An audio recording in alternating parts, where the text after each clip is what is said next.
Welcome back to Open Studio. I'm Chisna Alexander, and in studio with us is John Fredericks. He is a Funza writer, as well as Ndibulele, who is also a Funza writer. Welcome, Ndibulele. Thank you for joining us today. Thank you for having me. Pleasure.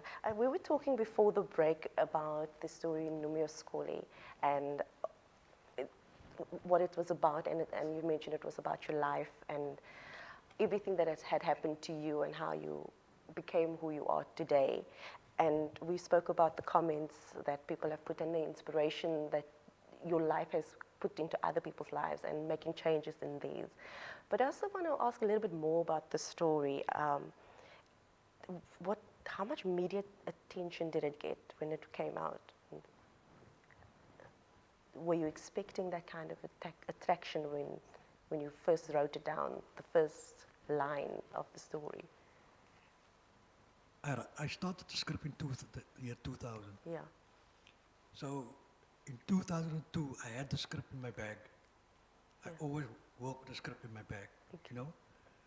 So I met this guy at the SEG3 Film Festival, David Brown, and we started chatting. You know, people always like, have you written something? Yeah. And out comes the script. Out comes the script. Here's the script. You know. Be prepared. Yeah. So the next day he went to Johannesburg because he stays there. Okay. And he read the script on the airplane. When he landed, he phoned me, he said to me, John, I love the story. You must work on the story. So we started working on the story, like, you know. Yeah. But I was not a professional script writer. You know, so he will guide me with and things like that and stuff like that. In 2007, after a lot of rewrites, we applied for funding to the NFF. And they sent me on a course. I was 60 years old, I was more than 60 years old. So you're never too young to learn. Yeah. But getting there, you know, I was sent there, I wanted this thing on merit. Yeah. My script came there on merit, you know, besides being a scholar. Yeah. You know, so when I got there and I saw all those writers and mentors and filmmakers, I was like, yo. Overwhelmed. Yes, I was totally out of my depth, you know. And when I stepped in there, they all stared at me like this. I'm like, oh yeah, you know. And it was tough. Yeah. Because I only passed in the 6, and these were young lions.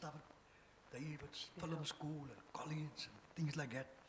And then when all the training was done and the script was finally there and it got the media attention that it got, were you expecting that? Were you excited to see that there was so much attraction to your story that people grabbed at it with both hands? Was that? No, nobody grabbed it with both hands. Is that not what happened? Because it seems that way now. I had to jump through hoops and, you know, and people like, they don't like this, they don't like that, and change this and change that. And you defeated all the odds. I stuck with it, you know. And in 2011, so now we got funding. Okay, and that's where everything just started snowballing. That's right. Okay. But there was still a lot of writing. I'm glad to hear you're still writing. Ndibulele, Yes. so you're part of Funza as a Funza writer as well. Okay, so how did you take part or get involved with the organization?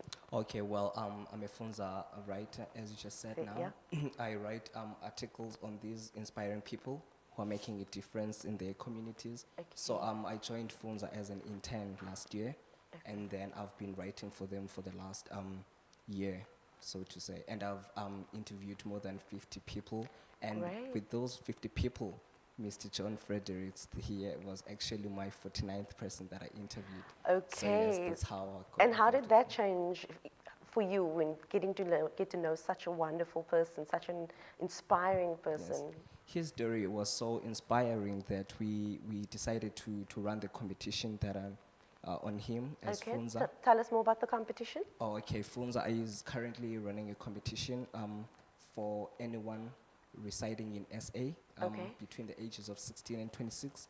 It's a writing competition. You basically have to write an essay between 510 words to 750 Okay. under the title "Do Not Judge a Book by Its Cover," Okay, which so is the inspired title. by Mr. John Fredericks. Okay, so there's a Yes. lot happening. So they've even Yes. got a competition named after Yes. you.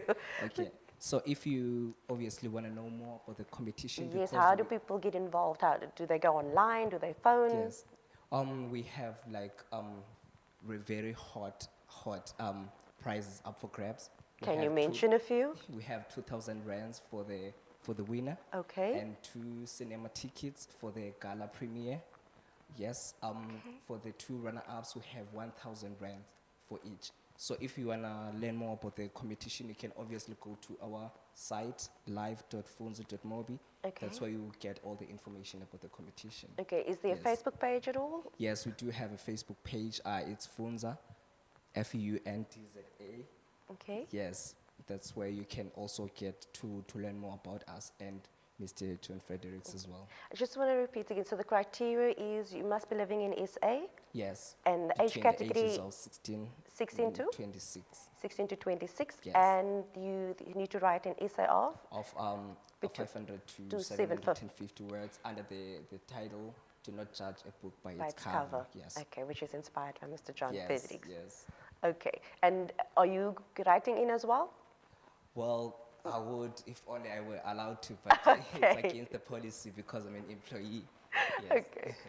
Okay, so final words, Mr. John Fredericks, for the youth out there that are struggling to find their way through, because you mentioned your life started through other people labeling you, and then just things got out of hand from there.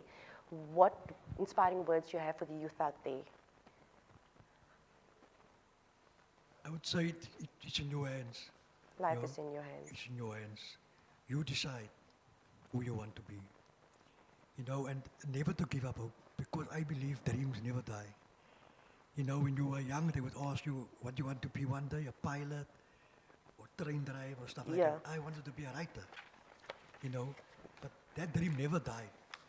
You don't have to belong to a gang. Okay, so final words is life is in your hands. You make the decisions. You don't have to take what comes your way. You can make a difference.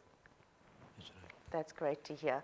Well, thank you so much, everyone, for staying tuned today. If you want to be part of the Open Studio, you can simply email openstudio@capetowntv.org, or you can call 021 448 0448. Please keep in tune with Open Studio every weekday at 5 p.m.